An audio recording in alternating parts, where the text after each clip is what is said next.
F1 games have always been the easiest way for F1 fans to extend their enjoyment and passion for F1. Unlike other things like music, where you can easily learn to play an instrument with the right amount of care, I can't just decide to be an F1 driver overnight. They aren't always the most realistic depictions of driving an F1 car, but they replicate the feeling of what you see on TV just enough and focus more on making you feel like an F1 driver over simulating an F1 car. But in recent years, the interest and, most importantly for them, the sales for F1 games have fallen to a new low, and I think it's important to understand why and look at how we got here and the positives and negatives of the current state of F1 gaming.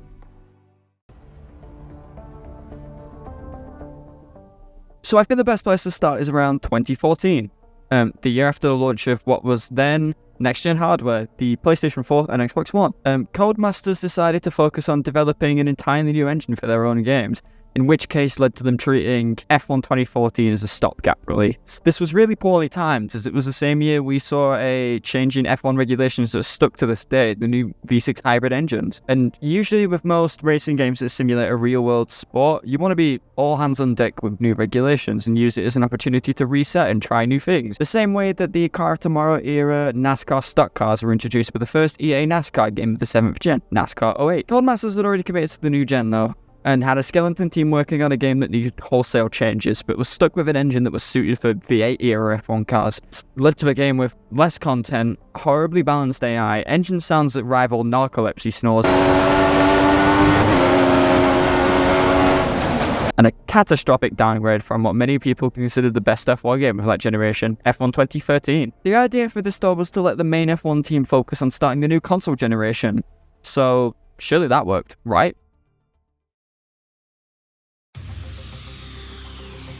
Well, where to begin? Around February of 2015, images started to float about Reddit of a work-in-progress build of F1 2015, with it being the only look at the game anyone had even seen up to that point. It wasn't super promising that they were hiding so much, and about a month later, they at least stopped hiding and announced the game. In fairness to Codemasters, it looked great, but that's only half the job of a racing game. And with the game releasing much earlier than usual in July, it wouldn't be too long before I realised just how much they'd fucked up. So first off, the most important thing in a racing sim, the racing, was so fucking weird. First off, there were no safety cars, which, fuck, the AI was a lot better than the 7th gen games, but also had a tendency to George Russell you and turn into you like you were just a memory, and the steering felt terrible. You had to throw the car in at full lock to carry any sort of momentum, and the braking was far too forgiving. Now, I'm sure you could iron out these issues and adapt your driving if you wanted to, but what is the use in that if there's no modes to do it in? Career mode is entirely absent, with you instead encouraged to do a season mode campaign as a real driver, or pro season, which is the exact same thing, without assists, full-length sessions. The game is so devoid of content, they added an extra mode that is something you could replicate on the settings page in a standard season mode anyway. Multiplayer still exists, but as you'll learn as we go further into the history of F1 games, you wouldn't touch it whether you had no modes or all the modes. And this disappointment coming straight off the back of F1 2014 was like going from McLaren Honda to McLaren Renault. But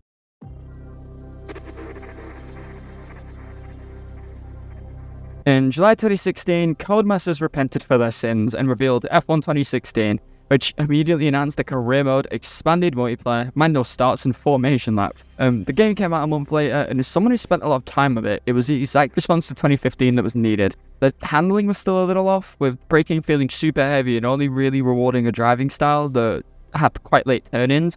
But aside from that, it didn't feel like the only way to be quick was to exploit the game, like in 2015. Career mode being back wasn't necessarily the good thing, the same way that if I starved you for a week and then buy you food, I'm not a saint. However, the inclusion of an actual R&D system that even the games as far back as F1 2010 made it so that you kind of had an incentive to pick a team lower down the field. It meant there were a lot of different ways to play the career mode, a drastic increase from 2015's zero. Not even gonna bother with multiplayer, it's multiplayer. It's a roulette to see whether you get dipshits or normal people.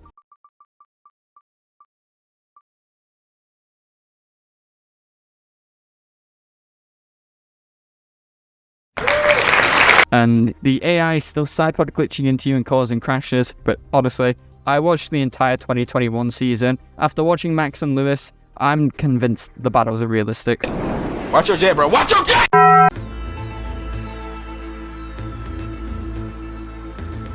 In May of 2017, in between McLaren Honda engine failures, Codemasters revealed F1 2017 and classic cars. Felt weird at the time calling cars from after my birth year classic, but I'll live. The regulations for the cars had changed again, so a lot of the selling point for this game was the new cars and track variations and whatever you use. But this game, not a lot changed really. It looked a lot nicer. There was some minor issues like development being so slow and boring. This stupid ass tree added nothing. And for some reason, the tires, which were wider than previous years in real life, but even more wider than they needed to be. The handling did finally feel smooth though. This was the first game I personally felt quick on because the game accurately portrayed the 2017 to 2021 era car. It also rewarded people with nimble and smooth driving styles, which I usually carry in downforce heavy cars. And multiplayer,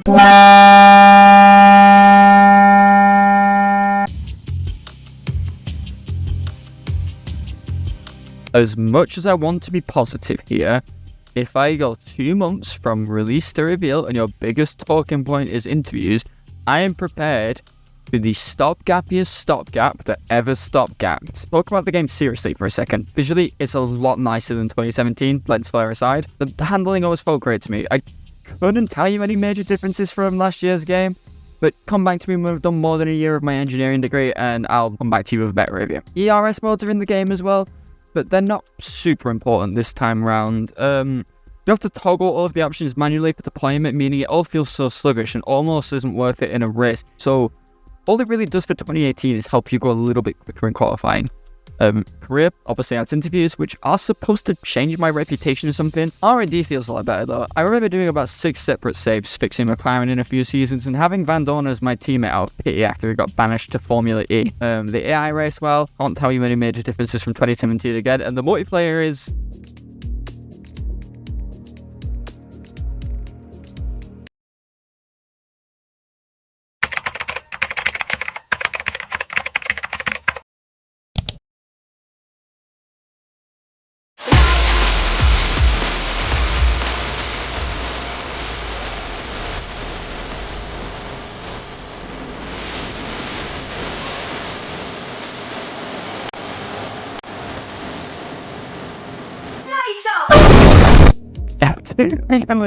I did make a little sense of the fact that for the decade plus of my life I've been playing F1 games, I just randomly appear in F1 one day with no prior experience. I swear I've seen retail jobs asking for more experience than Mercedes AMG Petronas do in the F1 games, and I finally have more than one thing to say about the handling in this game, as it was the first game to become little more than a visual sim. There was a little more understeer in this game, but not to a frustrating degree. The car's weight felt pronounced, and you needed to control that weight into the corners in just the right way for the best lap time. F2 is included for the first time with a small story mode-esque prologue at the start of career mode where you do a handful of F2 scenarios with the 2018 cars, racing against some fictional drivers that won't seem out of place in Taco Race Driver. By the way, why the fuck does that game open with a kid watching his dad get murdered on the racetrack? That is fucking wild.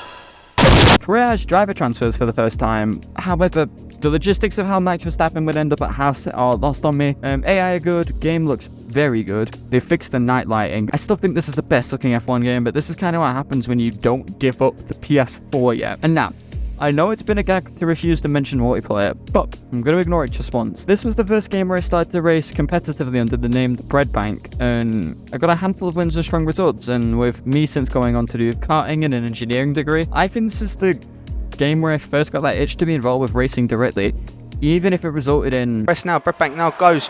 Defensive on the outside. What the f*** are we doing here? What is stupid action? I'm going home. Well, I do have a major soft spot for this game, and in a lot of circles, including myself, I would tell you this is the best F1 game. However,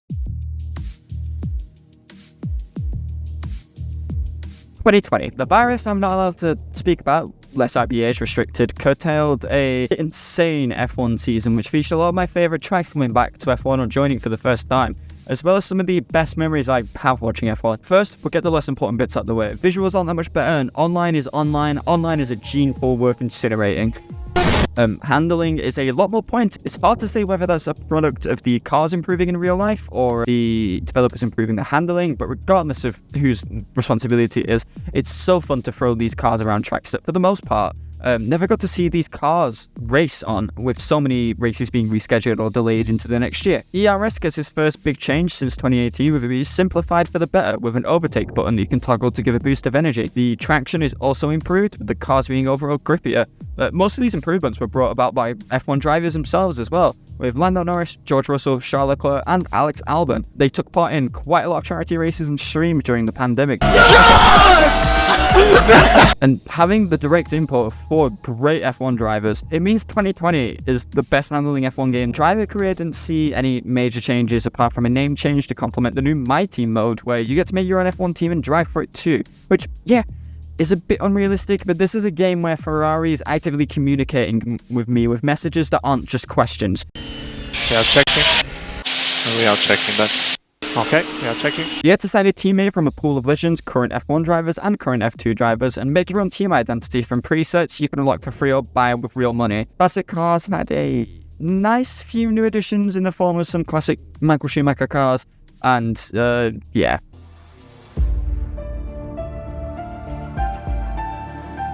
Now, to address the elephant in the room. Yes, EA bought Codemasters, and yes, this game has an EA logo on it. Now, in order to play devil's advocate, does it matter? I'm not playing on the side of EA. I'm a football fan. I wish nothing more than pain and suffering for every single businessman or businesswoman or business person working for them. But EA Sports are a publisher, and a publisher that confessed to only having a financial interest in Codemasters.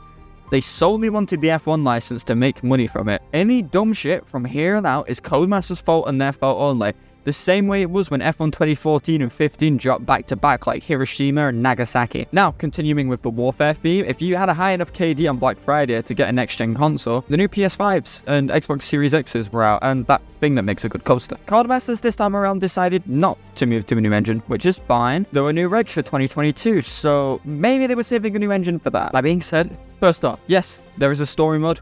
Quick plot synopsis. Aiden Jackson wins F2, comes up to F1, his teammates some old grumpy Dutch foot. They crash into each other for about 2 years and then kiss and make up. The objectives suck, the races are boring, I don't care about it. Next, for this year's generation of cars, they were supposed to be the new ground effect cars that are currently active in real life. But if COVID didn't ruin your life, it ruined F1. So, they made a random handicap to change the cars a bit so they're only slightly slower than 2020. This shows when you drive the cars and it makes sense, but I wish they told the AI. They just completely forgot to rebalance things. The AI can take corners that I could only dream of carrying that amount of speed in. They also decided to make curves the clunkiest thing in the world, hitboxes that would make CSGO blush. Classic cars are gone for absolutely no good reason, and there's so much revisionism with this game lately on Twitter because people are convinced it's great, but it isn't. The crap story mode clearly hampered the development of this game, and sure, you're wrong.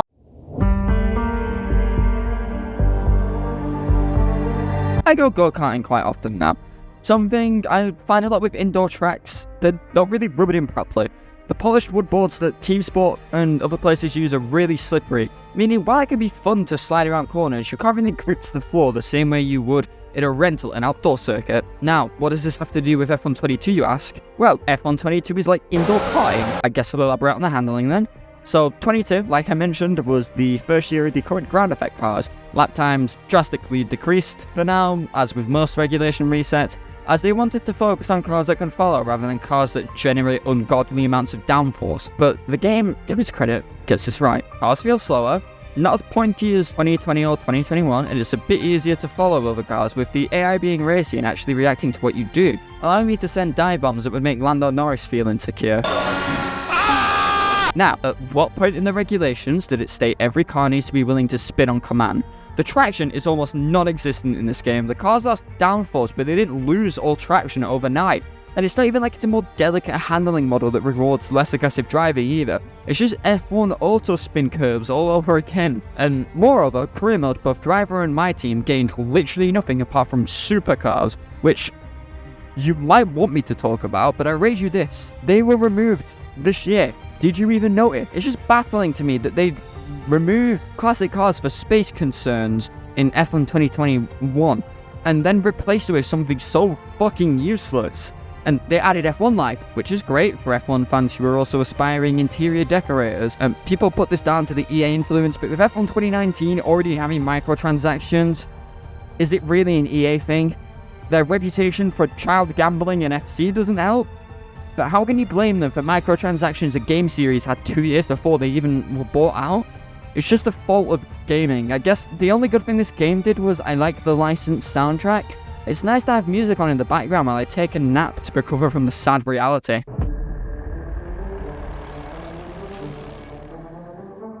Ups were as low as ever for F1 23, and with the main selling point being some sort of gender war in a story mode that no one liked, and the new tracks I expected to add in a yearly release, how did they disappoint us? First off, story mode, bad.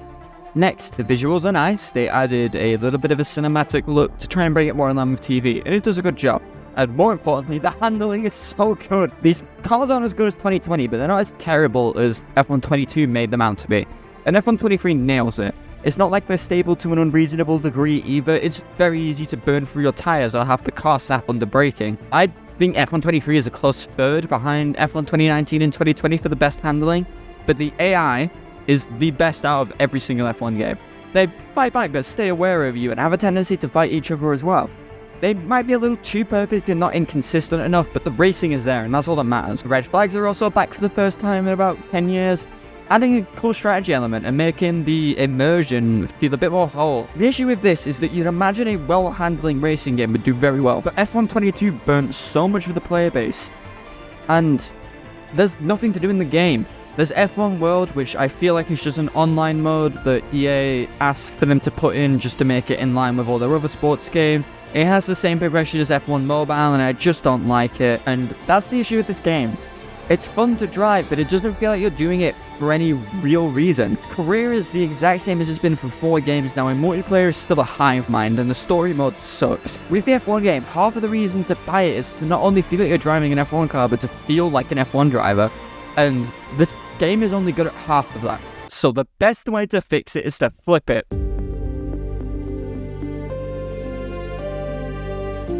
So let's get the positives out of the way. They fixed a lot of old track scans, and that means Spa is finally up to date.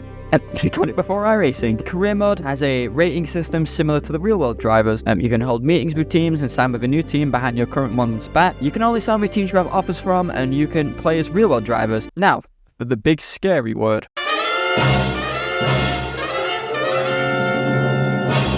Remember what I said about F1 2015? And the steering felt terrible. You have to throw the car in at full lock to carry any sort of momentum, and the braking was far too forgiving. Imagine doing 9 years of development to end up back where you started. On day 1, the handling of this game was absolutely dog shit. You could throw a car in at full lock and have it stick. I have 1 year of relative knowledge of vehicle handling, but I swear to God, Foundation GCSE Physics should tell you that is not how it works. The cars no longer feel on the edge of grip anymore because grip feels infinite.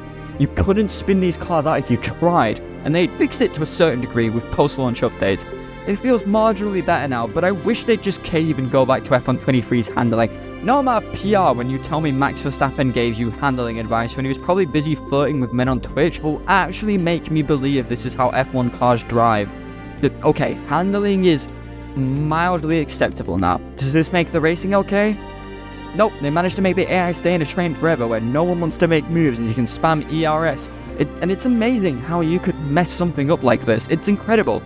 The updates to career mode are cool, I guess, but they're cool for the first season, and when you're left with actual gameplay, I'm tempted to send myself homeless so I don't have a computer and can resist the temptation to open this game. But at least we have Fan Zone, where I can complete arbitrary challenges so Codemasters know how many Yuki Tsunoda fans there are who are willing to touch this nothing mode. But yeah, the point of this video...